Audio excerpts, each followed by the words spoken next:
All right. I was going to try a quick deep dive, uh, on the emotional debugger. I think I've called it once. I wrote a blog post about this, but it probably doesn't make any sense.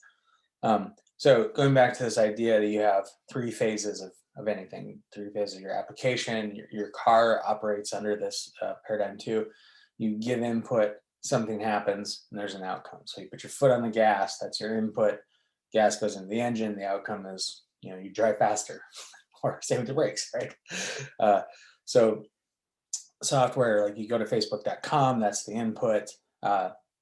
Magic happens, right? Very complicated magic system of magic and spells and stuff happens, and the outcome is you get your newsfeed.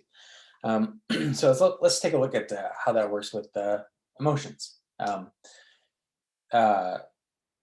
So the input is everything you see in the world, your news sources, your things that people tell you at work, things on Zoom and on Slack and Discord and whatever. That's all the input coming in. So you then process that. So let's break down the processing. We have lots of types of input. We have a few different types of processing. So the way I think about it is, thinking about it like a microservices app in your head. So the input comes in, and then that input is processed based on what's in the database, the long-term storage, like what happened to you as a kid and what happened to you years ago, and so traumas from the past are going to impact this. So if somebody says that's a bad idea, or you propose an idea, somebody says that's a bad idea, your feelings of inadequacy or your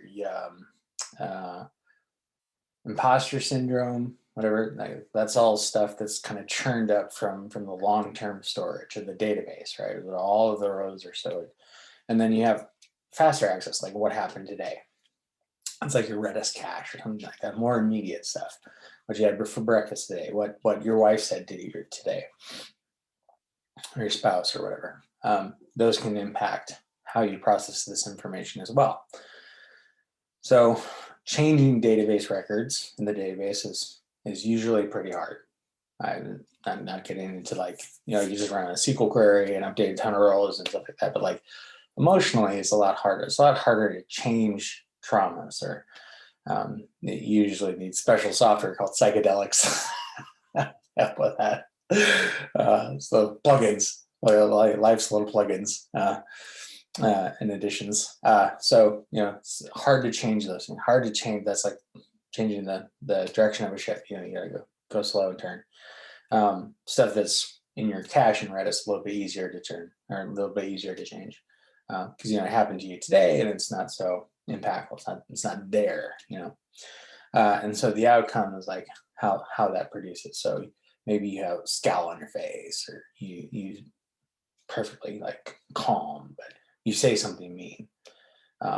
Maybe you didn't intend it to be mean. Maybe you just said it, and the other person took it as input.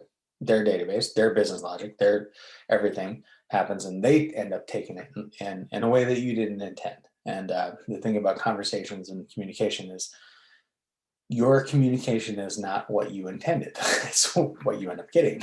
That's a pretty hard lesson to learn. It's like if you say something and somebody else takes it the wrong way, it's not necessarily their fault, believe it or not. And that's a tough one to get around. So I apply all of this stuff with DevOps, and my ethos and philosophy on DevOps is about 10% of what I do is actually DevOps. So building servers and stuff. 90% of the work that I do is actually communication and the emotional intelligence stuff, really being aware of the business logic that's happening in my mind, and overriding defaults often. And so talking about the emotional debugger, a lot of us use IDEs like IntelliJ, VZ code, whatever. Most of these things have some kind of debugger in there, so you can put a breakpoint in your code, and you run your tests, and you hit the breakpoint, and you can see all of the variables that are set. It's awfully convenient because you can see the database connections and the data that was returned from the database, stuff like that. With our minds, it's a lot harder to do that. We can just set a breakpoint and have it work. We have to be cognizant of this stuff. And this is why I kind of keep going back to Stoicism. There's a lot of wisdom in how to do this.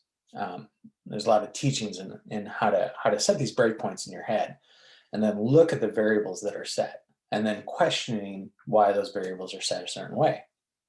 So if somebody says that's a terrible idea, and I immediately react of, oh, how could you say that? How dare you say that about my idea? My ideas are perfect. How dare anybody say anything bad about my stuff? Complete bullshit. So I can look at that and put a breakpoint in my head before I react, right? Before the output happens or the outcome happens. I put a little breakpoint in my head, like, what is going on here? What are the variables that are being set right now? What are the data that's coming out of the database? And like, it's usually like memories of people disrespecting me, which again is total bullshit. Probably weren't even trying to disrespect me at all. It was something that I was making up in my own head. So a story that I was telling to justify and defend my ego. A lot of the stuff with me comes from ego. I can't speak for anybody else, but like ego is a big thing with this guy. So once I understand that ego protection equals true, it's usually always true, then I can start working with this data, and can't really change the code. It's all kind of wired up there. It's sort of, I believe that everyone's basically wired the same. We have the same hardware. It's the stuff in the database that is different. It's kind of like we operate in the cloud, right? It's all just compute servers anyway. Just, I guess you can make the argument some compute is bigger than others, but that's kind of a bad analogy. But I think we're all basically running the same hardware, same basic brains, but we just have different data in our databases. That's how I like to think about it. Same basic IO operations. So I would imagine that Neil deGrasse Tyson is definitely running bigger compute instances than I am, for sure. So I think that's fair to say. But my software and his software is going to be different. It's going to be different for everybody. Everybody's going to have different database and their data in their databases. So hopefully that was helpful. Remember to debug your code today. Debug your head code, whatever. I don't know if you could call it. Anyway, if you got this far, thank you. Don't subscribe. I don't give a shit. You do you.